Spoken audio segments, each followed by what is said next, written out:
Aryan motivational speaker से मैं रामधन। दोस्तों, आइए कुछ कानून की बात जानते हैं। हिंदू विवाह अधिनियम 1955 के धारा 13 में विवाह विच्छेद के आधार दिए गए हैं। इनमें दो प्रकार के आधार दिए गए हैं। पहला, वे आधार जो पति पत्नी दोनों को प्राप्त है। दूसरा, वे आधार जो सिर्फ पत्नी को प्राप्त है। आइए उन आधारों को जानते हैं। वे आधार जो पति पत्नी को दोनों को प्राप्त है। पहला, जारता। दूसरा, क्रूरता। तीसरा, परित्याग। चौथा, धर्म परिवर्तन। पांचवा, पागलपन। छठवां, कोढ़। सातवां, रतिजन्य रोग। आठवां, संन्यास ले लिया हो।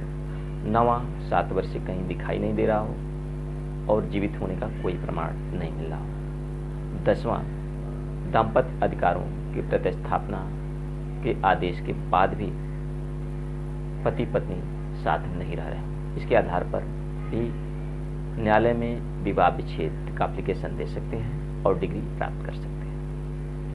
ये उन आधारों को जानते हैं जिनके आधार पर सिर्फ पत्नी ही न्यायालय में विवाह विच्छेद की डिग्री को प्राप्त कर सकती है। पहला, द्विविवाह।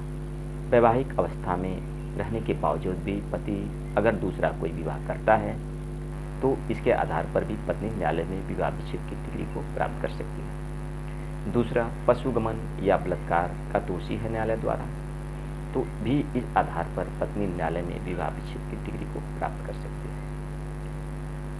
15 से 18 वर्ष के बीच में अगर किसी महिला का विवाह हुआ है तो 18 वर्ष से पूर्व ही न्यायालय में इसके लिए विवाह विच्छेद की डिग्री को प्राप्त कर सकती है। चौथा, 1 वर्ष बीत जाने के बाद भी पति द्वारा भरण पोषण नहीं दिया जाता पत्नी को, तो इसके आधार पर भी पत्नी न्यायालय में की डिग्री को प्राप्त कर सकती है। दोस्तों, ये जानकारी कैसी लगी?